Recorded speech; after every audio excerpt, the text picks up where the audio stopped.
تمہیں کیا لگتا ہے مجھ سے نکاح کر کے تم مجھے حاصل کرنے میں کامیاب ہو جاؤ گی؟ میں تم جیسی عورت پر تھوکنا بھی پسند نہیں کرتا ہوں۔ توصیف نے بانے کے بازو زور سے دبوچی تو وہ درد سے سسک اٹھی۔ توصیف نے بچپن کی منگنی توڑ دی تھی۔ وانیہ اس سے محبت کرتی تھی، اسے یہ برداشت نہ ہوا تو اس نے آدھی رات کے وقت توصیف کو اپنے کمرے میں بلا کر اس پر الزام لگایا۔ دادا جان نے ان دونوں کا اسی وقت ہی نکاح کر دیا۔ شادی کی پہلی رات وہ توصیف سے محبت کی امید رکھتی تھی، لیکن اس کے ہوش اڑ گئے جب توصیف نے میں نے تمہیں کیا سمجھایا تھا، دوبارہ اپنی شکل مت دکھانا ورنہ مجھ سے برا کوئی بھی نہیں ہوگا۔ وانیہ کا بازو پکڑ کر توصیف ایک جھٹکے سے اسے اپنے نزدیک کر چکا تھا۔ وانیہ نے کوئی مزاحمت نہیں کی بلکہ اس کی آنکھوں میں دیکھتے ہوئے دل فریب انداز میں بولی، آپ کے بغیر میرا گزارا نہیں ہے مسٹر توصیف۔ یہ کہہ کر وہ اس کی ٹائی سیٹ کرنے لگی تھی کہ توصیف نے لمحے کی 1000ویں حصے میں سے خود سے دور کیا تو وہ توازن برقرار نہ رکھ پائی اور بیڈ پر جا گری۔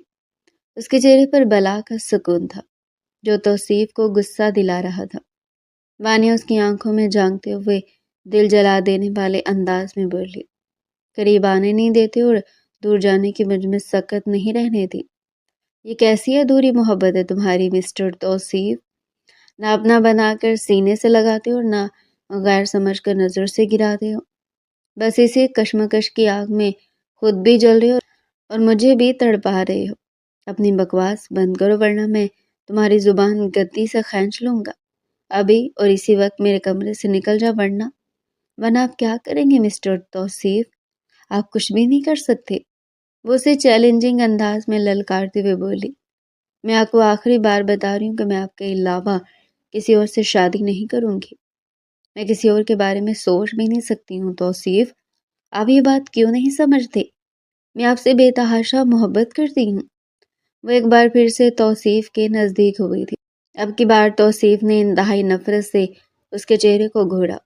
تم سے بڑی بے شرم عورت میں نے اپنی ساری زندگی میں نہیں دیکھی ہے۔ اس میں تمہارا کوئی قصور نہیں ہے کیونکہ تمہارے اندر ایک گندی عورت کا خون دوڑ رہا ہے۔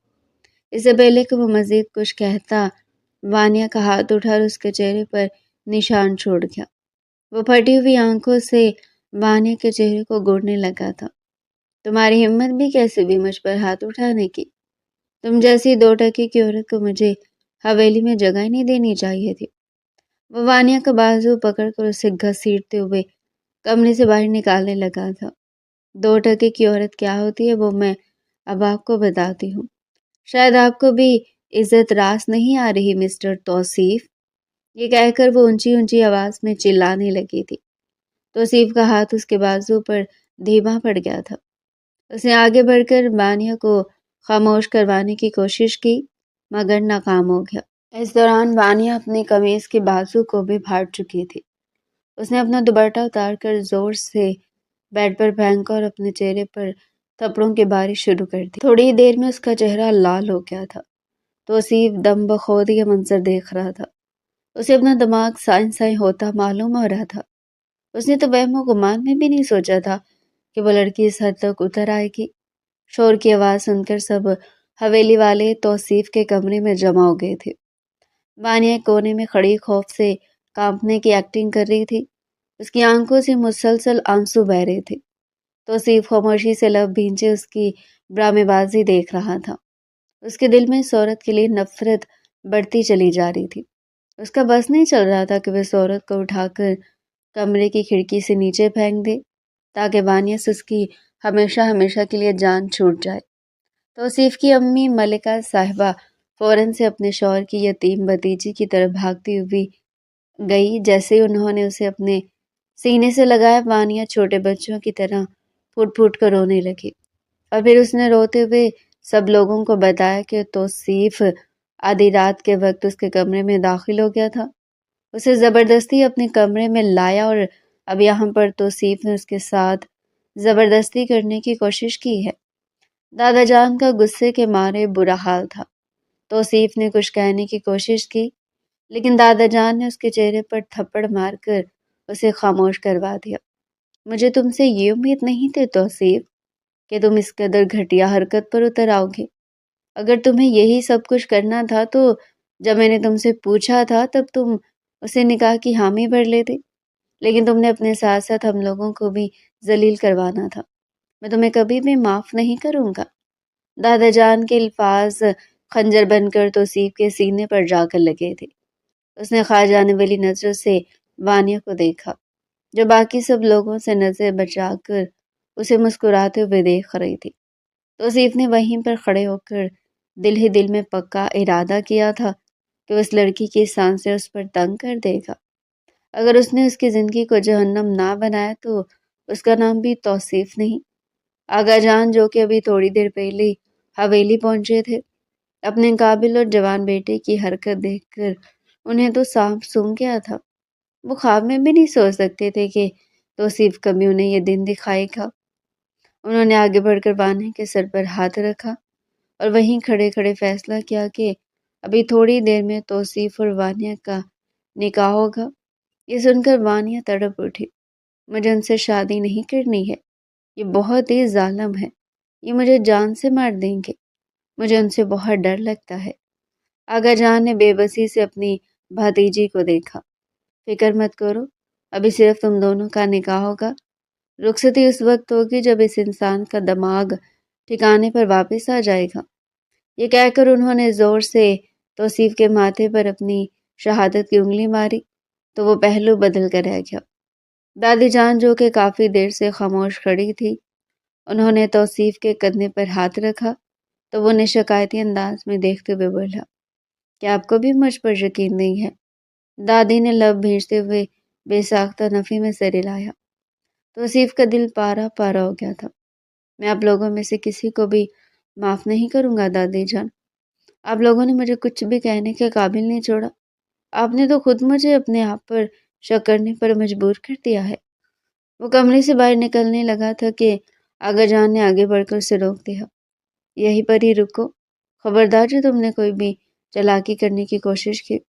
تم نے اس لڑکی کی زندگی برباد کی ہے، اب تم اس لڑکی کو قبول کرو گے اور ساری دنیا کے سامنے سے اپنی عزت بناؤ گے۔ تھوڑی دیر میں ان دونوں کا نکاح ہو گیا تھا۔ مسکراہٹ وانیہ کے لبوں سے جدا ہونے کا نام ہی نہیں لے رہی تھی۔ وہ پوری حویلی میں گنگناتے ہوئے گھوم رہی تھی، جبکہ حویلی کے باقی لوگ پریشان تھے۔ وانیہ جب ہنستی کھلکھلاتی اپنے کمرے میں داخل ہوئی تو سامنے کھڑی پلوشا کو دیکھ کر حیران رہ گئی۔ کیا ہوا ہے تمہیں؟ تم نے کیوں اپنے چہرے پر 12 بجائے ہوئے ہیں؟ پلوشا وانیہ کی پھپھو کی بیٹی تھی اور 2 دن بیلی رہنے کے لیے ان کی حویلی آئی تھی۔ وہ دونوں بیسٹ فرینڈز تھی۔ مجھے تم سے یہ امید نہیں تھی وانیہ، تم نے توصیف بھائی کے ساتھ بہت غلط کیا ہے۔ یہ سن کر وانیہ کے ماتھے پر لاتعداد بل پڑ گئے۔ انہوں نے میرے ساتھ کون سا ٹھیک کیا تھا؟ انہوں نے بھی تو 7 سالہ منگنی کو توڑ دیا تھا۔ میں تو بس اپنا حق وصول کیا ہے، میں نے کسی کے ساتھ کچھ بھی غلط نہیں کیا۔ وہ اپنے بال ہوا میں جھٹکتے ہوئے لاپرواہی سے بولی تھی۔ پلوشا نے آگے بڑھ کے اس کی بازو پکڑ کر اس کا رخ اپنی جانب موڑا اور اس کو جھنجھوڑتے ہوئے بولی، تمہیں کیا لگتا ہے کہ یہ سب کچھ کر کے تم توصیف بھائی کو حاصل کرنے میں کامیاب ہو جاؤ گی؟ جواب میں وانیہ پھر سے مسکرا دی اور پلوشا کے گال کھینچتے ہوئے بولی، میری جان اپنے جملے کو درست کرو۔ میں توصیف صاحب کو حاصل کرنے میں کامیاب ہو چکی ہوں، میں ان کی بیوی بن گئی ہوں، یعنی اب میں ان پر پورا پورا حق رکھتی ہوں۔ یہ کہہ کر وہ ڈرامائی انداز میں شرمانے لگی تھی۔ پلوشا نے اسے طرز کھاتے ہوئے انداز میں دیکھا۔ تم جیسا سوچ رہی ہو ویسا کچھ بھی نہیں ہے، تم نے صرف اور صرف اپنے ساتھ زیادتی کی ہے اور توصیف صاحب کی نفرت کو مول لیا ہے۔ اب تم ساری زندگی ان کی محبت کے لیے ترستی رہو گی، لیکن وہ کبھی بھی تم پر نظر کرم کرنا گوارا نہیں کریں گے۔ وہ ساری زندگی تم سے انتقام لیتے رہیں گے کیونکہ تم نے ان کی عزت پر وار کیا ہے۔ مرد ہر چیز برداشت کر سکتا ہے لیکن اپنی کردار کشی نہیں۔ مجھے تو تمہارے لیے افسوس ہو رہا ہے اور اس کے علاوہ کچھ کر بھی نہیں سکتی ہوں۔ وانیہ کا دماغ غصے سے گھوم گیا تھا۔ اگر تم مجھے دعا نہیں دے سکتی تو بددعائیں بھی مت دو۔ میری زندگی میں پہلے بہت سی مصیبتیں ہیں، میری مشکلوں میں مزید اضافہ مت کرو۔ اسے غصے سے جھٹکتے ہوئے بیڈ پر سونے کے لیے لیٹ گئی۔ وہ پوری رات توصیف گھر واپس نہیں آیا تھا پوری رات ہی وہ سڑکوں پر بے مقصد گاڑی دوڑاتا رہا تھا۔ اس کی نظروں کے سامنے ابھی بھی گھر والوں کے لیے بے یقین چہرے گھوم رہے تھے۔ اس نے ایک جھٹکے سے گاڑی کو بریک لگائی اور زور سے اسٹیئرنگ پر ہاتھ مارا۔ Dam it! اس کا بس نہیں چل رہا تھا کہ وہ ساری دنیا کو آگ لگا دے۔ اچانک اس کا موبائل بجا۔ سکرین پر جگمگانے والے نمبر کو دیکھ کر اس کی وحشت میں مزید اضافہ ہونے لگا تھا۔ سکرین پر نمرا کا نمبر جگمگا رہا تھا، جو اس کی یونیورسٹی فیلو ہونے کے ساتھ ساتھ اس کی پہلی محبت بھی تھی۔ نمرا ایک غریب گھرانے سے تعلق رکھتی تھی۔ وہ بہت شریف اور عزت دار لڑکی تھی۔ اپنی ذات میں مگن رہنے والی نمرا توصیف کو پہلی نظر میں بہت اچھی لگی تھی۔ اس کی ایج فیلو بھی تھی، اسی وجہ سے ان دونوں میں جلدی انڈرسٹینڈنگ کریٹ ہو گئی تھی۔ توصیف نے اسے اپنی محبت کا اظہار بھی کر دیا تھا۔ اب نمرا اسے اپنے گھر میں رشتہ لانے کے لیے کہہ رہی تھی۔ توصیف نے فیصلہ کیا تھا کہ اگلے 2 دنوں میں وہ گھر میں بات کرے گا، لیکن اس سے پہلے یہ سب کچھ ہو گیا۔ اپنے آپ کو کمپوز کرتے ہوئے اس نے کال اٹینڈ کر لی تھی۔ کہاں پر ہیں آپ؟ آپ کو پتہ بھی ہے کہ میں نے آپ کو کتنی کالز کی ہیں؟ آپ میری ایک کال بھی نہیں اٹھا رہے۔ کہیں ایسا تو نہیں کہ آپ کا دل مجھ سے بھر گیا یا پھر آپ کو یاد آ گیا کہ میں ایک غریب گھرانے سے تعلق رکھتی ہوں؟ وہ صبح سے مسلسل توصیف کے بارے میں سوچ رہی تھی۔ اس کے دماغ میں طرح طرح کے خیالات آ رہے تھے۔ توصیف تیزی سے بول پڑا، یہ تم کس طرح کی باتیں کر رہی ہو؟ ایسا کچھ بھی نہیں ہے۔ یہ خیال تمہارے دماغ میں آ کیسے گیا؟ مجھے تو یہ سوچ کر حیرانگی ہو رہی، میں تم سے بے تحاشا محبت کرتا ہوں اور ہمیشہ کرتا رہوں گا۔ بس آج تھوڑا سا کام آ گیا تھا جس کی وجہ سے میں تمہیں کال نہیں کر پایا۔ اس کی تسلی دینے پر نمرا کا دل کافی حد تک پرسکون ہو گیا تھا، لیکن آج اسے توصیف کا لہجہ تھوڑا سا چینج لگ رہا تھا۔ کیا پریشان ہے؟ اس نے اپنی دھیمی میٹھی آواز میں سوال کیا۔ توصیف کا دل تیزی سے دھڑکا تھا۔ نہیں، میں تم سے صبح رابطہ کرتا ہوں، ابھی میں باہر ہوں۔ یہ کہہ کر اس نے جڑ سے کال کاٹ دی اور اپنا سر اسٹیئرنگ پر رکھ دیا تھا۔ اس لڑکی کو کیسے بتاتا کہ اسے کیا ہوا اپنا وعدہ ٹوٹ چکا ہے؟ توصیف میں ہمت نہیں ہو رہی تھی کیونکہ وہ جانتا تھا کہ نمرا کبھی بھی اس کی بات پر یقین نہیں کرے گی۔ وہ ہمیشہ اسے بے وفا گمان کرے گی۔ اگلی صبح جب وہ حویلی میں داخل ہوا تو وہ سب سے پہلے اس کی وانیہ کے ساتھ ہی ٹکر ہوئی تھی۔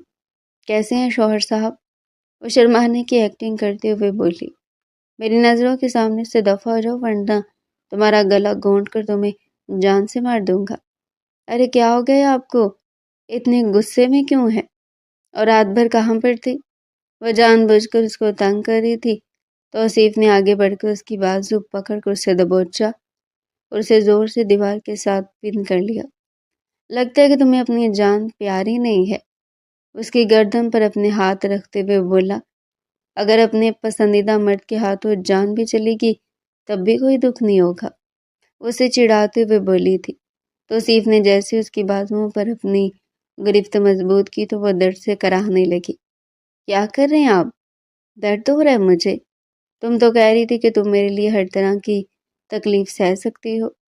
وہ طنزیہ انداز میں بولتا اسے ایک جھٹکے سے آزاد کر چکا تھا اور پھر گہرے سانس خارج کر کے اپنے آپ کو پرسکون کرتے ہوئے بولا، اگر تم چاہتی ہو کہ میں تمہارے ساتھ سختی سے پیش نہ ہوں تو مجھے دوبارہ اپنی شکل مت دکھانا۔ تم سوچ بھی نہیں سکتی کہ مجھے اس وقت تم پر کتنا غصہ آ رہا ہے۔ میں آپ کو بتاتی ہوں مسٹر توصیف کہ یہ سب کچھ کیوں ہو رہا ہے۔ اگر آپ منگنی نہ توڑتے اور مجھے قبول کر لیتے تو میں مرتے دم تک قبول نہیں کروں گا۔ توصیف نے پھر سے اس کی بات کاٹی۔ جب آپ کو اس کی محبوبہ چھوڑ دے گی تب تو آپ کو مجھے قبول کرنا ہی ہوگا۔ وہ جو اپنے کمرے کی طرف بڑھ رہا تھا، وانیہ کے الفاظ سن کر اپنی جگہ پر ہی جم گیا۔ اس نے حیرانگی سے پلٹ کر دیکھا تو وانیہ بازو لپیٹے اس کو کھا جانے والی نظروں سے دیکھ رہی تھی۔ میں اچھی طرح سے جانتی ہوں کہ آپ اس 2 کی معمولی لڑکی سے محبت کرتے ہیں جس کا خاندان ہمارے خاندان سے کئی گنا چھوٹا ہے۔ توصیف کے تن بدن میں آگ لگ گئی تھی۔ اپنی زبان سنبھال کر بات کرو ورنہ تمہیں جان سے مار دوں گا۔ کیوں توصیف صاحب، تکلیف ہو رہی ہے نا آپ کو اپنے محبوب کی جدائی کے بارے میں سوچ کر مجھے بھی تکلیف ہوئی تھی جب آپ نے مجھ سے نکاح سے انکار کیا تھا۔ میں تو اپنے محبوب کو حاصل کر چکی ہوں، لیکن آپ کو کبھی بھی اپنے محبوب کو حاصل کرنے کا موقع نہیں دوں گی۔ مانیہ کو اس کے اور نمرہ کے بارے میں سب کچھ پتا تھا۔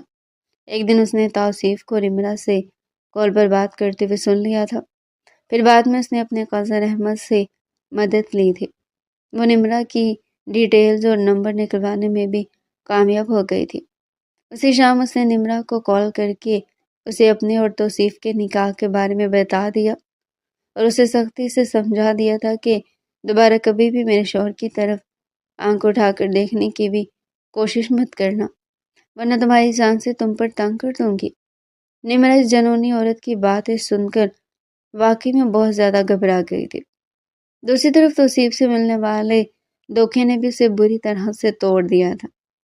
تقریباً ایک ہفتے تک وہ یونیورسٹی نہیں آئی تھی۔ دوبارہ جب اس نے یونیورسٹی جوائن کی تو توصیف اسے دیکھتے اس کی طرف بھاگا تھا۔ کیا تم اس سے بدلہ لے رہے تھے؟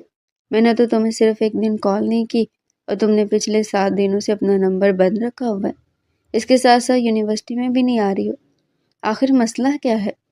حیرت کی بات ہے اس عورت کو میرے گھر کا پتہ معلوم، لیکن میرے محبوب کو یہ نہیں پتا کہ میں رہتی کہاں پر ہوں۔ کیا مطلب ہے تمہارا؟ کس بارے میں بات کر رہی ہو؟ توصیف بے چینی سے بولا۔ بس کر دو توصیف، اور کتنا بیوقوف بناؤ گی مجھے؟ بلکہ اس میں تمہاری غلطی نہیں ہے، سارا قصور میرا ہے جو میں نے تم جیسے رئیس زادے کی باتوں پر یقین کیا اور اپنے گھر والوں کو بھی بتایا کہ میں تم سے محبت کرتی ہوں۔ میری امی نے اس وقت مجھے سمجھایا تھا کہ میں غلط کر رہی ہوں، کیونکہ تم جیسا امیر زادہ کبھی بھی مجھ سے نکاح نہیں کرے گا۔ لیکن میں اپنی امی سے تمہارے لیے لڑی، میں نے انہیں کہا کہ میں ان کو غلط ثابت کروں گی، لیکن آخر میں تم نے مجھے ہی غلط ثابت کر دیا۔ توصیف یہ سن کر بالکل خاموش ہو گیا تھا۔ اس نے وضاحت دینے کی کوشش کی، لیکن ماریہ نے ہاتھ اٹھا کر اسے چپ کر دیا۔ مزید تمہاری کوئی بھی بات نہیں سنو گی، یہ کہہ کر اس نے اپنا ہاتھ توصیف کے سامنے لہرایا تھا۔ میرے ماموں کا بیٹا، میں نے تمہیں بتایا تھا کہ وہ امریکہ سے اپنی تعلیم مکمل کر کے آیا ہے، یہاں پر اسے بہت اچھی جاب بھی مل گئی ہے۔ اس کے گھر والے میرے گھر میں رشتے کی بات کر رہے تھے، میں نے ان کو ہاں کر دی ہے۔ میری اپنی کزن سے منگنی ہو گئی ہے، اب میں کسی اور کی امانت ہوں، اور جہاں تک ایک ہفتہ نہ آنے کا سوال ہے تو میں اس وجہ سے نہیں آئی کیونکہ مجھے تمہاری بے وفائی کا غم تھا۔ اصل میں اپنی منگنی کی تیاریاں کر رہی تھی۔ وہ اپنی لال انگارہ آنکھوں سے توصیف کی آنکھوں میں آنکھیں ڈال کر بات کرتی غرور سے چلتی ہوئی اس کے سامنے سے گزر گئی تھی۔ اس نے توصیف کے کسی کو ہمیشہ ہمیشہ کے لیے بند کر دیا تھا۔ میں جانتی تھی کہ اس کے لیے دل کو سمجھانا مشکل ہوگا، لیکن اب وہ مزید سیراب کے پیچھے نہیں بھاگ سکتی تھی۔ دوسری طرف توصیف کو لگ رہا تھا جیسے اس کے پاس کچھ بھی نہ بچا ہو۔ یہ ان کا آخری سیمیسٹر تھا۔ اسے سوچا تھا کہ یونیورسٹی کے فوراً بعد ہی مجھ سے شادی کر کے ورلڈ ٹور پر جائے گا اور وہ لوگ کھل کر اپنی زندگی انجوائے کریں گے، لیکن وانیہ نے سب کچھ برباد کر دیا تھا۔ اگلے کچھ دن یوں ہی خاموشی سے گزر گئے تھے۔ توصیف بہت کم گھر واپس آتا تھا۔ وانیہ نے آغا جان سے شکایت لگائی تو آغا نے ایک دن پھر سے توصیف کو اپنے کمرے میں طلب کر لیا۔ تم آج کل حویلی میں نظر نہیں آتے۔ یہ سن کر وہ طنزیہ انداز میں ہنسا تھا۔ میں تو پہلے بھی بہت کم حویلی میں آتا تھا، لیکن شاید اب آپ کے پاس شکایت لگانے والا کوئی نہیں تھا۔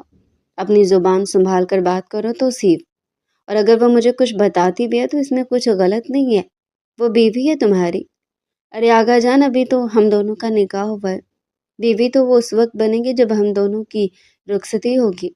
توصیف عجیب سے انداز میں مسکراتا ہوا ٹانگ پر ٹانگ چڑھا کر بیٹھ گیا تھا۔ اس نے صوفے کے ساتھ ٹیک لگائی ہوئی تھی، اپنے ایک بازو اس نے صوفے کی ٹیک پر ہی رکھی ہوئی تھی۔ اسے اس انداز میں مسکراتا ہوا دیکھ کر آغا جان کا ماتھا ٹھنکا۔ کیا مطلب ہے تمہارا؟ میں چاہتا ہوں کہ وہ بھرپور طریقے سے مجھ پر اپنا حق جمائے تاکہ بعد میں مجھے بھی برا فیل نہ ہو۔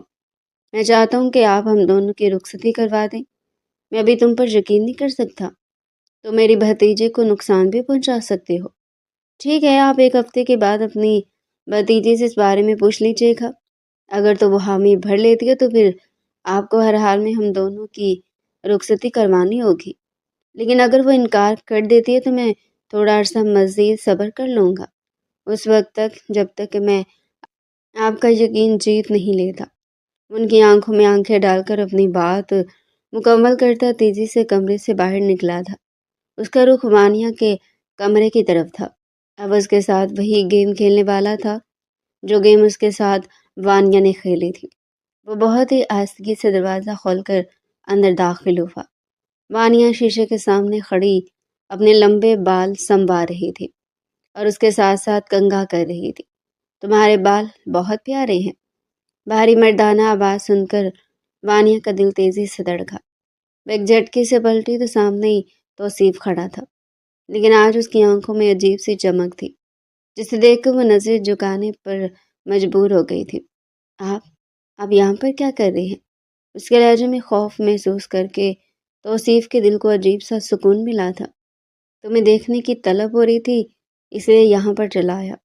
وانیہ کے دل کی دھڑکنیں بے ترتیب ہو گئی تھی، کیونکہ آج توصیف اسے جس انداز میں بات کر رہا تھا اور اسے جس طرح سے دیکھ رہا تھا، یہ سب کچھ ہی الگ اور انوکھا تھا۔ آپ میرے ساتھ مذاق کر رہی ہیں نا؟ وہ لرزتے ہوئے لہجے میں بولی۔ نہیں، میں کوئی مذاق نہیں کر رہا۔ یہ کہہ کر توصیف اطمینان سے بیڈ پر بیٹھ گیا تھا اور وانیہ کو سر سے لے کر پاؤں تک دیکھنے لگا تھا۔ میں چاہ رہا تھا کہ ہم لوگ ڈنر پر چلیں تاکہ ایک دوسرے کے ساتھ وقت گزار کر ہمیں ایک دوسرے کے بارے میں سمجھنے کا موقع ملے۔ یہ ایک اور بم تھا جو اس نے وانیہ کے سر پر گرایا تھا۔ وانیہ کا خوف بھی آہستہ آہستہ دور ہو رہا تھا۔ مجھے تو یقین ہی نہیں آ رہا کہ آپ یہ سب کچھ کر رہے ہیں۔ یقین کرنا سیکھ لو میری جان، کیونکہ آگے اور بھی بہت سے بے یقین واقعات ہونے والے ہیں۔ کیا مطلب ہے آپ کا؟ وہ چونکتے ہوئے بولی۔ کچھ بھی نہیں، ویسے ہی مذاق کر رہا ہوں۔ تو مجھے بتاؤ کہ تم میرے ساتھ ڈنر پر چلنا پسند کرو گی یا پھر مجھے تمہیں دوسری طرح سے منانا پڑے گا؟ وہ یہ کہتے ہوئے اٹھا اور دل فریب انداز میں کہتا ہوا وانیہ کی طرف بڑھنے لگا۔ وہ فوراً سے پیچھے کی طرف ہٹی تھی، لیکن ڈریسنگ ٹیبل کی وجہ سے اپنی جگہ پر جم کر کھڑی ہو گئی تھی۔ توصیف اس کے قریب جا کر اس کے کانوں میں جھکا اور اس کے کانوں کی لو کو ہلکا سا اپنے دانتوں میں دباتے ہوئے بولا، میں تمہارا شکریہ بھی ادا کرنا چاہتا تھا۔ اس کا چہرہ وانیہ کے چہرے کے بے حد قریب تھا۔ وانیہ اس کی سانسوں کی تپش کو محسوس کرتے ہوئے بے حال ہو رہی تھی۔ ابھی وہ یہاں پر اسی بارے میں سوچ رہی تھی کہ وہ توصیف کو کیسے اپنے قابو میں کرے۔ حسن تو اس کے پاس بے تحاشا تھا۔ وہ نمرہ سے بھی کئی گنا زیادہ پیاری اور دلکش تھی۔ کسی کی طرف بھی نگاہ اٹھا کر دیکھتی تو اگلے کو گھائل کر دیتی تھی۔ وہ کسی بھی مرد کا خواب ہو سکتی تھی، لیکن توصیف اس کی طرف دیکھتا نہیں تھا، اور ابھی ایک دم سے توصیف کی حالت کو بدلتا ہوا دیکھ کر وہ خوش فہمی میں مبتلا ہو گئی تھی۔ ٹھیک ہے، میں آپ کے ساتھ چلنے کے لیے تیار ہوں۔ اس نے بے اختیار توصیف کے سینے پر ہاتھ رکھ کر اسے خود سے دور کرنے کی کوشش کی، لیکن توصیف کا لمس محسوس کرتے ہی بجلی کی لہر اس کے پورے وجود میں دوڑ گئی تھی، جبکہ توصیف نے اس کے لمس پر اپنے دل میں نفرت کا اڑتا ہوا لاوا محسوس کیا تھا۔ تو پھر ٹھیک ہے میری جان، شام کے وقت تیار رہنا، آج ہم ڈنر پر جائیں گے اور پھر کل ہم لنچ پر جائیں گے۔ یہ کہتے ہوئے وہ اس کے گالوں کو اپنی انگلیوں کے پوروں سے چھوتا تیزی سے کمرے سے باہر نکل گیا تھا، جبکہ وہ کافی دیر تک اپنی جگہ پر ہی کھڑی رہی اور اپنے سینے پر ہاتھ رکھ کر اپنی دھڑکنوں کو ہموار کرنے کی کوشش کرتی رہی۔ یا میرے اللہ، کیا میری دعائیں اتنی جلدی پوری ہو گئی ہیں؟ اس نے بے اختیار اپنے چہرے کو ہاتھوں کی مدد سے چھپایا تھا۔ اس کی خوشی دیدنی تھی۔ پلوشا جب کمرے میں داخل ہوئی تو وہ بھاگتی ہوئی اس کے پاس گئی۔ اس نے پلوشا کے گلے میں باہیں ڈال کر اسے گول گول گھمانا شروع کر دیا تھا۔ ارے کیا ہو گیا ہے تمہیں؟ پاگل تو نہیں ہوگی ہو؟ پلوشا نے جھنجھلاتے ہوئے کہا۔ ہاں، میں واقعی میں خوشی سے پاگل ہو گئی ہوں۔ ابھی تم یقین نہیں کرو گی کہ تھوڑی دیر پہلے میرے اور توصیف کے درمیان کیا ہوا ہے۔ وہ چہکتے ہوئے بولے۔ کیا مطلب؟ تم دونوں کے درمیان کیا ہوا ہے؟ کیا پھر سے تم نے اس کے ساتھ کوئی غلط حرکت تو نہیں کی؟ ارے ایک تو تم ڈرتی بہت زیادہ ہو۔ فکر مت کرو، میں تمہارے کزن کے ساتھ کچھ بھی غلط نہیں کروں گی، اور پہلے جو کچھ بھی ہوا تھا نا، وہ میرا حق تھا۔ اس نے مغرور انداز میں اپنی گردن اکڑاتے ہوئے کہا، اور پھر وہ اسے میٹھے مسالے لگا کر اپنے اور توصیف کی ڈیٹ کے بارے میں بتانے لگی۔ پرورشا پرسوچ انداز میں اس کے چہرے کی طرف دیکھ رہی تھی۔ پتہ نہیں کیوں مجھے لگ رہا کہ یہ سب کچھ سچ نہیں اور توصیف بھائی تم سے بدلہ لینے والی ہے۔ یہ سن کر وانیہ نے برا سا منہ بنایا۔ اگر انسان کی شکل اچھی نہ ہو تو کم از کم بات ہی اچھی کر لینی چاہیے۔ خیر تم یہ ساری باتیں چھوڑو، تم تو ہمیشہ شک کرتی رہتی ہو۔ تمہارا بیچارہ شوہر پتہ نہیں تمہارے ساتھ کیسا گزارا کرے گا۔ خیر مجھے یہ بتاؤ کہ مجھے کون سا ڈریس پہننا چاہیے۔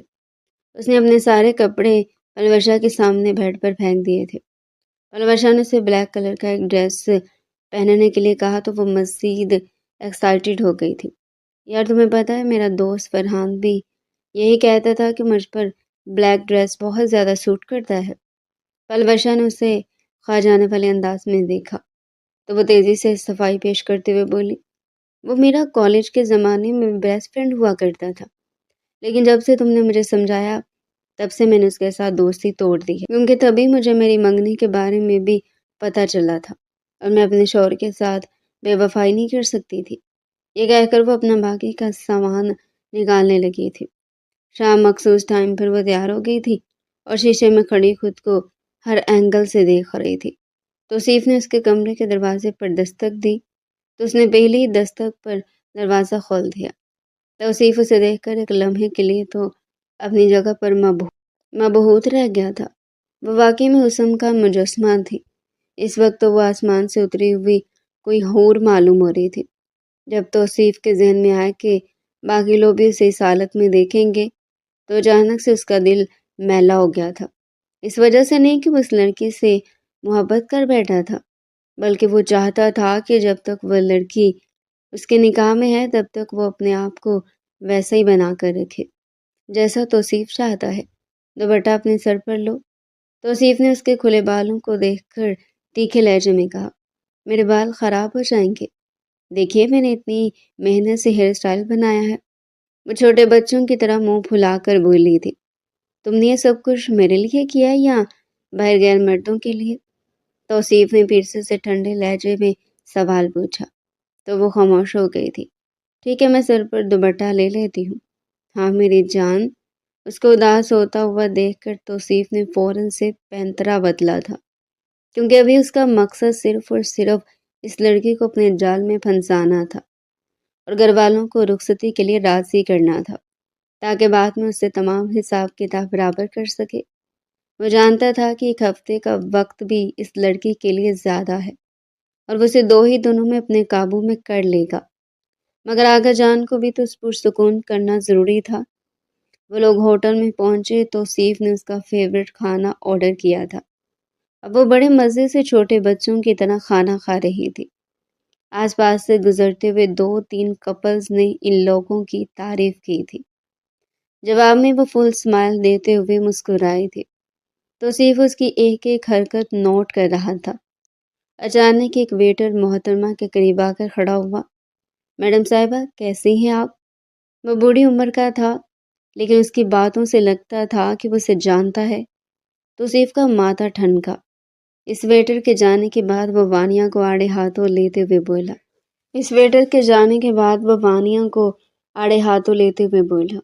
کیا تم پہلے بھی اس ہوٹل میں آتی رہی ہو؟ یہ سن کر اس نے بے ساختہ خود سے تھوک نکلا، میں صرف ایک بار ہی یہاں پر اپنی دوست کے ساتھ آئی تھی، اس کی برتھ ڈے پارٹی تھی۔ اس نے توصیف سے نظریں چراتے ہوئے کہا، لیکن جس انداز میں وہ انکل تم سے بات کر رہے تھے ایسا تو نہیں لگتا تھا کہ تم صرف ایک بار یہاں پر آئی ہو۔ کیا آپ مجھ پر شک کر رہے ہیں؟ ارے نہیں میری جان، میں تم پر شک کرنے کے بارے میں سوچ بھی نہیں سکتا ہوں، میں تو بس یوں ہی تم سے سوال کر رہا تھا۔ میں چونکہ تمہارا شوہر ہوں اس لیے مجھے پتہ تو ہونا چاہیے کہ میری بیوی کہاں آتی جاتی ہے، کس سے ملتی ہے۔ تم خود ہی مجھے بتاؤ کہ یہ سب غلط ہے؟ وہ فوراً سے میٹھا بن گیا تھا۔ وانیہ نے اب کی بار خاموشی اختیار کر لی تھی۔ اب اسے نہ جانے کیوں توصیف سے خوف محسوس ہو رہا تھا۔ اسے توصیف کا حد سے زیادہ میٹھا بننا بھی ڈرا رہا تھا۔ واپسی پر توصیف نے جانے کی بریک لگائی۔ اس کا سر ڈیش بورڈ کے ساتھ جا کر ٹکرانے لگا تھا کہ توصیف نے فوراً ہی اپنا ہاتھ اس کے سینے پر رکھ کر اسے پیچھے کی طرف دھکا دیا۔ اس کی دھڑکنیں توصیف کے ہاتھوں کے ساتھ ٹچ ہوئی تھی، وہ جی جان سے لرز اٹھی تھی۔ توصیف نے جب اس کی یہ حالت دیکھی تو دل ہی دل میں محظوظ ہونے لگا۔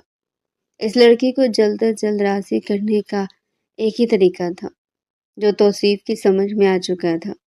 اس کا سیٹ بیلٹ بند کرنے کے بجائے توصیف نے اس کا رخ اپنی جانب موڑا اور اس کے گالوں کو اپنی انگلیوں کے پوروں سے چھوتے ہوئے پیار بھرے انداز میں کہا، تمہیں لگی تو نہیں؟ اس کا ہاتھ ابھی بھی محترمہ کے سینے پر ہی گردش کر رہا تھا، اس کی دھڑکنوں کے ساتھ چھوٹی چھوٹی گستاخیاں کر رہا تھا، جبکہ وہ اس کی قربت میں کسی بن پانی کی مچھلی کی طرح تڑپ رہی تھی۔ نہیں، میں بالکل ٹھیک ہوں۔ اس نے توصیف کا ہاتھ پیچھے جھٹکا تو وہ یکدم ہی غصے میں آ گیا۔ اس نے اگلی پل وانیہ کو اپنے نزدیک کر لیا اور دو ٹوک انداز میں بولا، دوبارہ میرا ہاتھ جھٹکنے کی کوشش مت کرنا، ورنہ بہت برے طریقے سے پیش آؤں گا۔ میں تمہارے لیے غیر نہیں ہوں، بلکہ شوہر ہوں تمہارا، اور تم پر پورا پورا حق رکھتا ہوں۔ سمجھ آئی تمہیں؟ وانیہ نے فوراً سے ہاں میں گردن ہلا دی تھی۔ توصیف کی نظریں اب اس کے ہونٹوں پر جمی ہوئی تھی۔ اگلے پل وہ اس کے ہونٹوں کو اپنی گرفت میں لے چکا تھا اور قطرہ قطرہ اس کے ہونٹوں کو پینے لگا تھا۔ وانیہ نے اب کی بار کوئی احتجاج نہیں کیا، بلکہ وہ تو شروع سے یہی چاہتی تھی کہ وہ صرف اپنے محبوب کی پیار بھری قربت محسوس کرے۔ وہ بھی اس کا پورا پورا ساتھ دے رہی تھی۔ گاڑی میں اس وقت ہلکی ہلکی روشنی تھی۔ وہ دونوں اس وقت ایک قدرے ویران جگہ پر موجود تھے اور ایک دوسرے میں مگن تھے۔ توصیف نے وانیہ کو اٹھا کر اپنی گود میں بٹھا دیا تھا، جس سے وانیہ کے جذبات مزید بھڑکنے لگے تھے۔ وہ اس کی شرٹ کے بٹن کھول کر اب اس کی دھڑکنوں کے ساتھ شرارت کرنے لگا۔ تھوڑی دیر کے بعد جب وانیہ کی حالت گہر ہونے لگی تو توصیف کو اس پر ترس آ گیا۔ اس نے وانیہ کو خود سے دور کیا تو وہ سیٹ کے ساتھ ٹیک لگا کر گہرے گہرے سانس لینے لگی۔ توصیف نے اس کے ساتھ ایک آخری شرارت کی اور گاڑی گھر کی طرف بڑھا دی۔ یہ پورا ہفتہ وانیہ کے لیے کسی خواب سے کم نہیں تھا۔ اس دوران اس کے دماغ سے توصیف کی ایکس گرل فرینڈ کا خیال بھی نکل چکا تھا۔ اب اسے اس لڑکی کی طرف سے بھی کوئی ٹینشن نہیں تھی۔ وہ اب ہر وقت توصیف کے خیالوں میں مگن رہتی تھی اور اس کو یہ غلط فہمی بھی ہو گئی تھی کہ توصیف بھی اس سے محبت کرنے لگا ہے اور وہ آخرکار اپنے مقصد میں کامیاب ہوگی۔ ایک ہفتے کے بعد توصیف نے آغا جان سے بات کی۔ آغا جان نے بے بسی سے اپنے بیٹے کو دیکھا۔ وہ اس کی رگ رگ سے واقف تھے اور جانتے تھے کہ ابھی بھی اس کے دماغ میں کیا چل رہا ہے۔ توصیف بیٹا، میری بھتیجی کو کوئی تکلیف مت پہنچانا۔ اگر اسے کوئی غلطی ہو بھی گئی ہے تو اسے معاف کر دینا۔ ارے بابا، کیا ہو گیا آپ کو؟ میں اسے تکلیف پہنچانے کے بارے میں سوچ بھی نہیں سکتا۔ میں تو اسے بے تحاشا محبت کرتا ہوں، لیکن میری غلطی یہ کہ میں نے اس بات کا اظہار کرنے میں بہت دیر لگا دی تھی۔ ابھی بھی وقت ضائع نہیں ہوا ہے، میں آپ کی بھتیجی کو بے تحاشا محبت دوں گا۔ اب سوچ بھی نہیں سکتے کہ میں اسے کس قدر پیار دوں گا۔ حویلی میں ان دونوں کی شادی کی تیاریاں شروع ہو گئی تھی۔ توصیف کے دل میں وانیہ کے لیے نفرت بڑھتی جا رہی تھی اور دوسری طرف وانیہ کے دل میں توصیف کے لیے جذبات پہلے سے بھی زیادہ مضبوط ہو گئے تھے۔ وہ شخص اسے ہر چیز سے بڑھ کر اچھا لگنے لگا تھا۔ اب تو ہر وقت اس کے دماغ میں ہی گردش کرتا رہتا تھا۔ وہ 24 گھنٹے توصیف کے بارے میں سوچتی رہتی تھی۔ وہ جانتی تھی کہ توصیف نئے کھانوں کا شوقین ہے۔ اس نے توصیف کے لیے کوکنگ بھی سٹارٹ کر لی تھی۔ اس بات نے سب سے زیادہ دھچکا دادی اور ملکہ جان کو دیا تھا، کیونکہ اس سے پہلے وہ اسے کہہ کہہ کر تھک جاتی تھی کہ کھانا بنانا سیکھ لو، مگر وہ ہر باری منہ بنا کر کہتی کہ فکر مت کریں، میں اپنے شوہر سے کہہ کر اپنے گھر میں نوکر وغیرہ رکھوا لوں گی۔ اب جب دادی نوکروں کی بات کرتی تو وہ برا سا منہ بناتے ہوئے کہتی کہ اب کیا میں اپنے شوہر کے لیے نوکروں سے کھانا بنواؤں گی؟ اگر بعد میں ایسا ہی کرنا ہے تو پھر میرا کیا فائدہ ہے؟ یہ سن کر دادی مسکراہٹ دباتے ہوئے اپنی بہو کو دیکھتی تو وہ بھی چہرہ جھکا کر مسکرا دیتی۔ حویلی کا ماحول یکدم ہی بہت زیادہ خوشگوار ہو گیا تھا۔ اس ایک ہفتے کے بعد توصیف پھر سے اپنے کام میں مصروف ہو گیا تھا، لیکن وہ روز محترمہ کو کال کرتا تھا اور رات آنے کے بعد اس سے ملنے کے لیے اس کے کمرے میں بھی جاتا تھا تاکہ وہ اس کے ساتھ محبت بھرے لمحات گزار کر اسے حد سے زیادہ خود کے ساتھ اٹیچ کر لے اور پھر بعد میں اسے وہی تکلیف دے جو اسے وانیہ نے دی تھی۔ وانیہ عموماً رات کو جلدی سو جاتی تھی، لیکن اب وہ توصیف کے لیے جاگتی تھی۔ جب وہ آتا تو اس کے لیے گھر کا دروازہ کھولتی اور پھر اسے کھانا دینے کے بعد اس کے کمرے میں جاتی۔ اسے توصیف کی حد سے زیادہ عادت ہو گئی تھی۔ اسے لگ رہا تھا کہ اب توصیف کے بغیر زندگی گزارنا اس کے لیے موت کے مترادف ہوگا۔ دادی جان اور باقی لوگ بھی بہت زیادہ خوش تھے۔ دوسری طرف شادی کے دن بھی قریب آ رہے تھے۔ وانیہ کو مائیوں بٹھا دیا گیا تھا۔ اس پر بہت زیادہ روپ آیا تھا۔ باقی سب لوگوں نے بھی یہی بات کہی تھی۔ شادی کے کارڈ بڑھ چکے تھے۔ پورا خاندانی حویلی آیا ہوا تھا۔ سب لوگ ان کی جوڑی کو چاند اور سورج کی جوڑی سے تشبیہ دے رہے تھے۔ وانیہ بھی شیشے کے سامنے بیٹھی اپنے چہرے پر لگی ہوئی ہلدی دیکھ رہی تھی جب پلوشا اس کے قریب آ کر رکی۔ میں چاہتی ہوں کہ اللہ تعالیٰ تمہارے نصیب بہت اچھے کرے۔ یہ کہہ کر اس نے وانیہ کو زور سے سینے سے لگایا تو وانیہ اس سے شکایت کرتے ہوئے بولی، دیکھو میں نے تمہیں کہا تھا نا سب کچھ ٹھیک ہو جائے گا اور وہ شخص مجھ سے محبت کرنے لگے گا۔ دادی جان بھی کہتے ہیں کہ میں ہوں ہی محبت کے قابل، اسے کوئی نفرت کر ہی نہیں سکتا ہے۔ وہ اپنے عکس کو ایک بار پھر سے دیکھتے ہوئے بولی، میں چاہتی ہوں کہ ایسا ہی ہو۔ پلوشا نے اسے بھیگی آنکھوں سے دیکھتے ہوئے کہا، لیکن ایسا نہیں ہے۔ وہ تم سے انتقام لینے کے لیے یہ سب کچھ کر رہے ہیں۔ وہ تم سے نفرت کرتے ہیں۔ میں نے خود اپنے بھائی کو ان کے ایک دوست کے ساتھ بات کرتے ہوئے سنا ہے۔ وہ تمہاری زندگی کو عذاب بنا دیں گے۔ تم پلیز یہ شادی مت کرو۔ وانیہ کو لگا کہ اس کے کانوں نے کچھ غلط سن لیا ہو۔ اس نے ایک جھٹکے سے پلوشا کے ہاتھ اپنے کندھے سے ہٹائے اور کھڑے ہوتے ہوئے بولی، اگر تم یہاں پر مجھے پریشان کرنے کے لیے آئی تو ابھی اور اسی وقت یہاں سے نکل جاؤ۔ وہ حلق کے بل دہاڑی تھی۔ میں تمہیں پریشان کرنے کے لیے نہیں بلکہ حقیقت بتانے کے لیے آئی ہوں۔ مجھے کچھ بھی نہیں جاننا۔ مجھے صرف اتنا پتہ ہے کہ جس انسان سے میں بے تحاشا محبت کرتی تھی وہ بھی مجھ سے محبت کرنے لگا ہے اور پرسوں اس کے ساتھ میری رخصتی ہونے والی ہے۔ اس کی آنکھوں سے آنسو نکل کر اس کے گالوں پر جا کر ٹھہر گئے تھے۔ ٹھیک ہے ریلیکس ہو جاؤ۔ پلوشا نے اسے پرسکون کرنا چاہا، میں تمہاری مدد نہیں کر سکی، مجھے ہمیشہ اس بات کا افسوس رہے گا، لیکن میں تمہارے لیے دعا ضرور کروں گی۔ وانیہ توصیف کے چچا جان کی بیٹی تھی جنہوں نے اپنی مرضی سے ایک اسٹیج ڈانسر سے شادی کی تھی۔ دادا جان نے کافی عرصے تک ان سے ناراضگی کا اظہار کیا تھا، لیکن پھر خود کی کشش کی وجہ سے مجبور ہو کر بیٹے کو واپس حویلی میں بلا لیا تھا۔ وانیہ کی امی بہت ہی فسادی طبیعت کے مالک تھی۔ حویلی میں وہ ہر وقت ہی توصیف کے باپ اور اس کی ماں کی لڑائیاں کروانے میں مصروف رہتی تھی، لیکن اس کے باوجود ملکہ صاحبہ نے کبھی بھی اس چھوٹی سی بچی سے نفرت کا اظہار نہیں کیا تھا۔ اسی وجہ سے اس کے ماں باپ کے مرنے کے بعد بھی ملکہ صاحبہ ہی تھی جنہوں نے وانیہ کو اپنے سینے سے لگایا تھا اور اسے اپنی بیٹی کی طرح پرورش دی تھی، کیونکہ دادا جان نے ان کے بچپن میں توصیف اور وانیہ کی منگنی بھی طے کر دی تھی۔ دوسری طرف توصیف کو وانیہ کا آنکھ بھی نہیں بھاتی تھی۔ اس کی وجہ ان دونوں کا ایج ڈیفرنس بھی تھا۔ وانیہ سے تقریباً 5 سال چھوٹی تھی۔ وہ حد سے زیادہ کم عقل اور امیچور تھی، جبکہ توصیف ایک میچور لڑکی سے شادی کرنا چاہتا تھا، اس لیے وہ نمرہ کی طرف متوجہ ہو گیا تھا۔ لیکن بعد میں وانیہ نے سب کچھ ختم کر دیا۔ پہلے اس نے توصیف کے کردار پر الزام لگا کر اس سے زبردستی نکاح کیا اور پھر اس نے نمرہ کو سب کچھ سچ سچ بتا کر اسے بھی توصیف سے الگ کر دیا۔ یہ ساری باتیں توصیف کو چین سے سونے نہیں دیتی تھی۔ وہ کسی بھی طور پر وانیہ سے انتقام لینا چاہتا تھا اور پھر اسے یہی مناسب طریقہ لگا کہ وہ پہلے اس لڑکی کو اپنی محبت کے جال میں پھنسائے گا اور پھر اس کے ساتھ کھیل کر اپنا بدلہ لے لے گا۔ آج وہ اسی بارے میں اپنے جگری دوست سلیمان سے بات کر رہا تھا۔ سلیمان نے جب اس کے خیالات سنے تو پریشان ہو گیا۔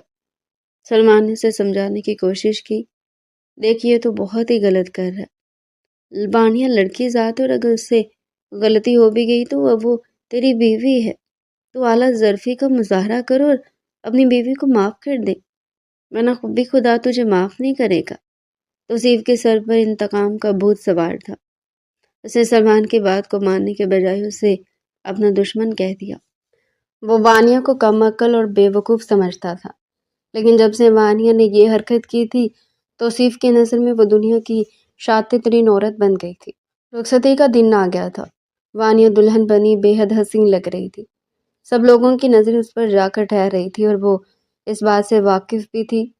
دوبارہ اس نے نگاہ اٹھا کر دیکھا تو توصیف بھی اسی کو ہی دیکھ رہا تھا، جس سے اس کا دل مزید خوش ہو گیا تھا۔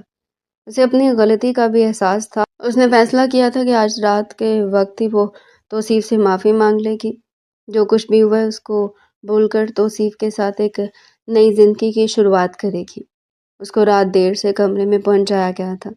تھکن کے مارے وانیہ کی کمر میں درد ہو رہا تھا۔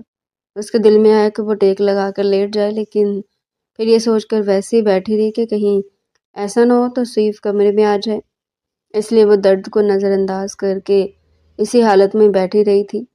کمرے کا دروازہ ایک زوردار آواز سے کھلا۔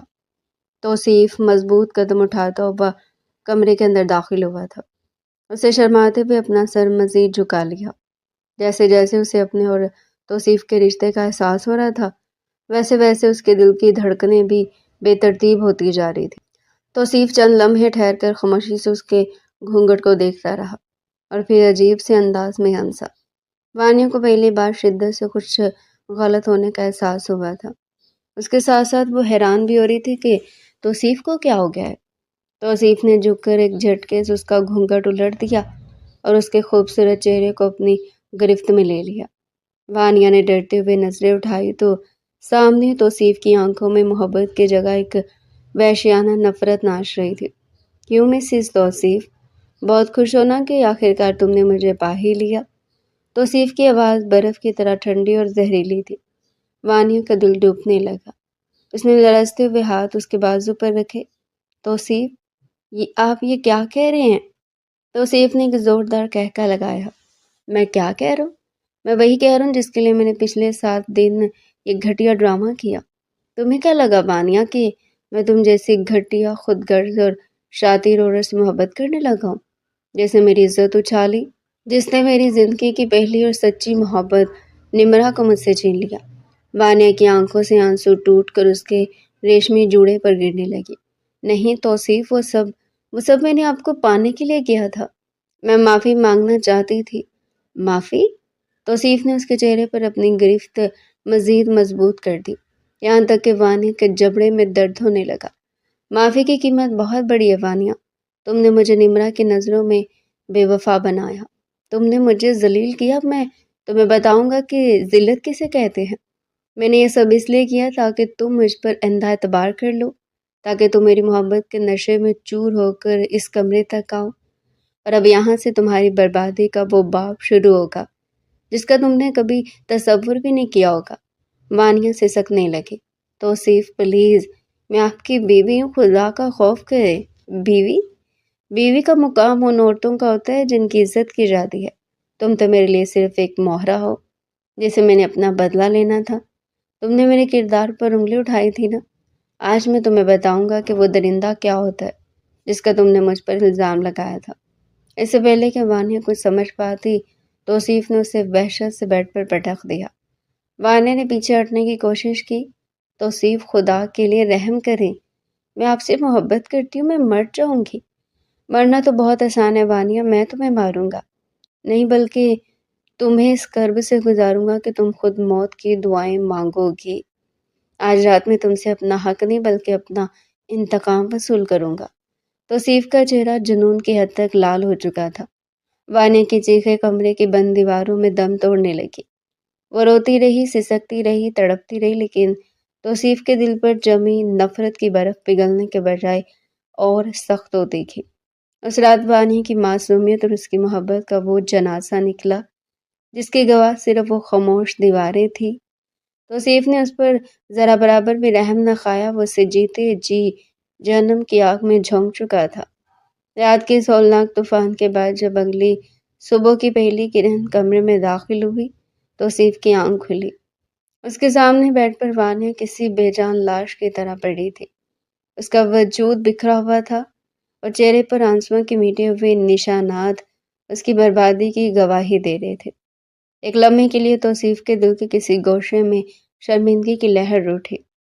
اسے اپنی درندگی پر پشیمانی محسوس ہوئی، لیکن اگلے ہی پل نمرا کا روتا ہوا چہرہ اور وانیہ کی وہ شاطرانہ مسکراہٹ اس کے ذہن میں گھومی تو اس کا دل پھر سے پتھر بن گیا۔ اسے نفرت سے اپنا رخ موڑا اور واش روم کی طرف بڑھ گیا۔ اپنی شرمندگی کو غصے کے پیچھے چھپاتے ہوئے وہ یہ ظاہر نہیں کرنا چاہتی تھا کہ اس کے اندر انسانیت کا کوئی حصہ باقی ہے۔ تھوڑی دیر بعد جب وانیہ نے ہمت جمع کی اور لڑکھڑاتے قدموں سے کمرے سے باہر نکلی تو سامنے کوریڈور میں پلوشا کھڑی تھی۔ وانیہ کے سال میں دیکھ کر پلوشا کا دل کٹ کر رہ گیا۔ وانیہ کے بکھرے بال، سوجی ہوئی آنکھیں اور ٹوٹا ہوا وجود سب کچھ بیان کر رہا تھا۔ پلوشا تڑپ کر اس کی طرف بڑھی اور جیسے اس نے وانیہ کے کندھے پر ہاتھ رکھا، وانیہ کے ضبط کا بندھن ٹوٹ گیا۔ اس نے پلوشا کو زور سے اپنے گلے لگایا اور اس کے کندھے پر سر رکھ کر اس طرح پھوٹ پھوٹ کر روئی کہ پلوشا کی اپنی ہچکیاں بند گئی۔ وہ خاموش ماتم تھا۔ پوری حویلی ابھی تک خاموشی میں ڈوبی ہوئی تھی۔ سب لوگ سو رہے تھے۔ وانیہ تھوڑا جلدی جاگ گئی تھی اور پلوشا تو ساری رات سو ہی نہیں پائی تھی۔ اسے جس بات کا ڈر تھا وہی ہوا تھا۔ ولیمے کی تقریب میں وانیہ ایک زندہ لاش بن کر سب کے سامنے بیٹھی رہی۔ اس کے چہرے پر منو میک اپ تھا جو اس کے اندر کے زخموں کو چھپانے کی ناکام کوشش کر رہا تھا۔ اگلی صبح توصیف نے آغا جان اور باقی گھر والوں کے سامنے اعلان کیا کہ وہ وانیہ کو ہنی مون کے لیے مری لے کر جا رہا ہے۔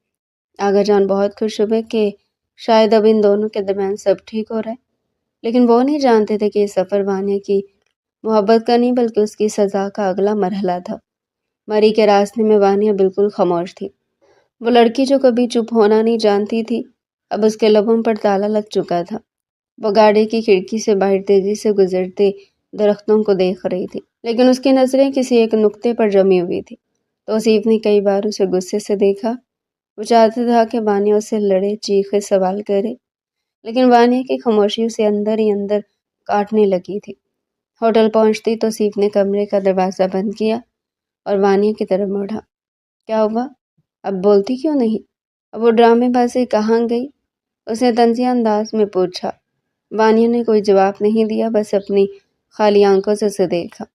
اس کی نظروں میں اب نہ محبت تھی، نہ نفرت اور نہ ہی کوئی چیلنج۔ وہاں صرف ایک گہری، کبھی ختم نہ ہونے والی خاموشی تھی۔ توصیف کو لگ رہا تھا جیسے وہ کسی دیوار سے باتیں کر رہا ہو۔ اسے احساس ہونے لگا کہ اس نے وانیہ کو تو حاصل کر لیا، لیکن اس لڑکی کے اندر کی وہ وانیہ مر چکی ہے جیسے وہ بدلہ لینا چاہتا تھا۔ مری کی وہ رات حد سے زیادہ سرد تھی۔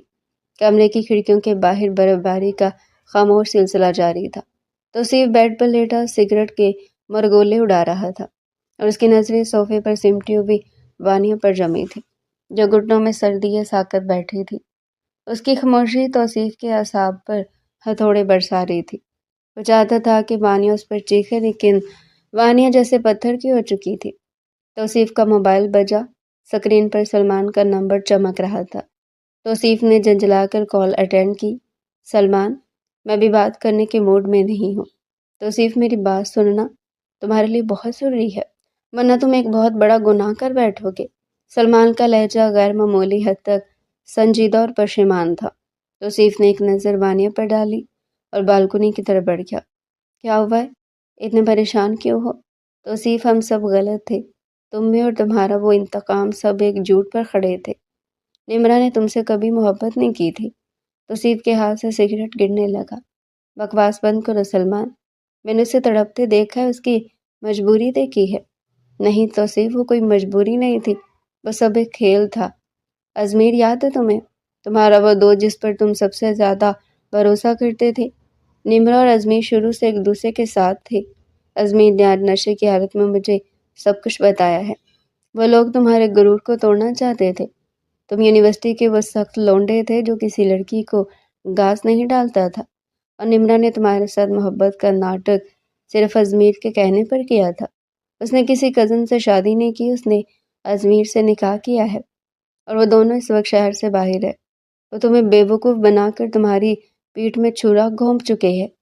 توصیف کو لگا جیسے اس کے پیروں تلے سے زمین نکل گئی ہو۔ اس کا سر چکرانے لگا۔ جس نمرا کے لیے اس نے اپنی عزت، اپنے گھر والوں کا مان اور ایک معصوم لڑکی کی زندگی برباد کر دی، وہ نمرا تو کبھی اس کی تھی ہی نہیں۔ وہ تو ایک مہرہ تھی جسے ازمیر اور نمرا نے مل کر استعمال کیا تھا۔ سلمان نے اسے یہ بھی بتایا کہ پوری یونیورسٹی میں اس کی کہانی گردش کر رہی ہے، سب اسے مجنوں کہہ کر پکار رہے ہیں۔ توصیف کا سر واقعی میں سائیں سائیں کرنے لگا تھا۔ وہ لڑکھڑاتے قدموں سے واپس کمرے میں آیا۔ وانیہ ابھی بھی اسی پوزیشن میں بیٹھی تھی۔ توصیف نے اسے دیکھا تو اسے اپنی روح فنا ہوتی محسوس ہوئی۔ اس نے انتقام کی آنکھ میں اس لڑکی کو جھونک دیا جس نے کم از کم اس سے سچی محبت تو کی تھی، چاہے اس کا رشتہ کتنا ہی غلط کیوں نہ تھا۔ اس کے سامنے چند لمحے کھڑا رہا اور صرف اتنا ہی کہا، سوری۔ یہ ایک لفظ نہیں تھا بلکہ اس کے ٹوٹے ہوئے غرور کی صدا تھی۔ اس کے بعد وہ ایک لمحہ بھی وہاں نہیں رکا اور کمرے سے باہر نکل گیا۔ وہ پوری رات مری کی ٹھنڈی سڑکوں پر آوارہ پھرتا رہا۔ برف باری تیز ہو چکی تھی لیکن اسے سردی کا احساس نہیں ہو رہا تھا کیونکہ اس کے اندر پچھتاوے کی آگ اسے جھلسا رہی تھی۔ اگلی صبح جب وہ واپس آیا تو اس کے انداز بدل چکے تھے۔ اب اس کی آنکھوں میں وہ وحشیانہ نفرت نہیں تھی بلکہ ایک عجیب سی نرمی اور فکر تھی۔ اس نے وانیہ کے لیے خود ناشتہ بنایا۔ وانیہ نے حسب معمول کوئی رد عمل نہیں دیا لیکن توصیف ہار ماننے والوں میں سے نہیں تھا۔ وہ جانتا تھا کہ اس نے وانیہ کو جو زخم دیے وہ اتنی جلدی نہیں بھریں گے۔ وانیہ تھوڑا سا کھا لو، تم بیمار ہو جاؤ گی، اس نے بہت دھیمی آواز میں کہا۔ وانیہ نے صرف ایک پل کے لیے نظر اٹھا کر اسے دیکھا۔ اس کی آنکھوں میں اب بھی وہی بے یقینی اور خالی پن تھا۔ توصیف نے جب دیکھا کہ وانیہ محض ایک مٹی کی مورت بنی بیٹھی ہے تو اس کے اندر پشیمانی کی ایک لہر اٹھی۔ اس نے گہرا سانس لیا اور پلیٹ اٹھا کر بالکل اس کے سامنے بیٹھ گیا۔ اس کے انداز میں بے حد نرمی تھی۔ توصیف نے نوالا بنایا اور وانیہ کے لبوں سے مس کیا۔ وانیہ نے چونک کر اسے دیکھا۔ اس کی آنکھوں میں ابھی بھی وہی بے یقینی تھی، جیسے وہ سوچ رہی ہو کہ یہ شخص محبت کا ناٹک کر رہا ہے یا واقعی بدل کیا ہے۔ توصیف کی نظریں وانیہ کے چہرے پر جمی تھی۔ جب وانیہ نے خاموشی سے نوالا کھا لیا تو توصیف کے چہرے پر ایک ادھوری سی مسکراہٹ آئی۔ اسے لگا جیسے اس نے کوئی بہت بڑی جنگ جیت لی ہو۔ وانیہ خاموشی سے کھاتی رہی اور توصیف بڑی ہی وار فردگی سے اسے کھلاتا رہا۔ ہر نوالے کے ساتھ وہ جیسے اپنے دیے ہوئے زخموں پر مرہم رکھنے کی لاحاصل کوشش کر رہا تھا۔ ایک لمحے کے لیے توصیف کی انگلیاں وانیہ کے لبوں سے چھو گئی تو وانیہ نے نظریں جھکا لی۔ وہ مزاحمت نہیں کر رہی تھی۔ اچانک ہی توصیف نے مایونیز اٹھانے کے لیے ہاتھ بڑھایا تو وہ سہم گئی۔ اس کو لگ رہا تھا کہ توصیف اس کو مارے گا۔ اگلے پل وہ بھاگتی ہوئی اپنے کمرے میں چلی گئی جبکہ توصیف گہری سانس خارج کر کے رہ گیا۔ آہستہ آہستہ دن گزرتے گئے۔ توصیف نے وانیہ کو زندگی کی طرف واپس لانے کی ٹھان لی تھی۔ وہ اب اس کا ایک سائے کی طرح خیال رکھنے لگا۔ کبھی اس کے لیے پھول لاتا، کبھی اسے زبردستی مری کی خوبصورت سیرگاہوں پر لے جاتا۔ وانیہ کی چپ آہستہ آہستہ ٹوٹنے لگی تھی۔ اب وہ کبھی کبھی توصیف کی باتوں کا جواب مختصر ہاں یا نہ میں دے دیتی۔ ایک دن جب وہ ہوٹل کے ٹیرس میں بیٹھے ڈھلتے ہوئے سورج کو دیکھ رہے تھے، توصیف کا ضبط جواب دے گیا۔ اسے وانیہ کے دونوں ہاتھ اپنے ہاتھوں میں لیے اور اس کے سامنے گھٹنوں کے بل بیٹھ گیا۔ وانیہ، میں جانتا ہوں میں نے تمہارے ساتھ جو کیا اس کی کوئی معافی نہیں ہے۔ میں نے ایک سراغ کے پیچھے اپنی حقیقت کو آگ لگا دی۔ میں نے اس نمرا کے لیے تمہیں تکلیف دی جس نے کبھی مجھ سے سچی محبت کی ہی نہیں تھی۔ توصیف کی آنکھوں سے آنسو بہہ کر وانیہ کے ہاتھوں پر گرے۔ وانیہ، میں تمہارے سامنے ہاتھ جوڑتا ہوں، مجھے ایک موقع دے دو۔ میں وعدہ کرتا ہوں کبھی تمہیں تکلیف نہیں دوں گا۔ بے شک تم مجھ پر اپنا سارا غصہ اتارو لیکن مجھے اس طرح اپنی خاموشی سے مت مارو۔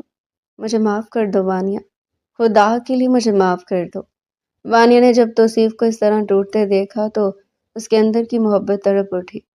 وہ محبت جو اس نے توصیف سے کی تھی وہ اتنی کمزور نہیں تھی کہ پچھتاوے کے ان آنسوؤں کے سامنے کھڑی رہ پاتی۔ توصیف، غلطی میری بھی تھی۔ میں نے آپ کو پانے کے لیے غلط راستہ چنا تھا۔ مجھے وہ سب ڈرامہ نہیں کرنا چاہیے تھا۔ مجھے بھی معاف کر دیں۔ میں نے آپ کی عزت پر وار کیا، آپ کو مجبور کیا۔ وہ بھی پھوٹ پھوٹ کر رو دی اور توصیف کے ہاتھوں کو تھام لیا۔ میں نے آپ کی عزت پر وار کیا، آپ کو مجبور کیا کہ آپ مجھ سے بن جائیں۔ میں نے سوچا تھا کہ زبردستی کا رشتہ بھی رشتہ ہی ہوتا ہے، مگر میں غلط تھی۔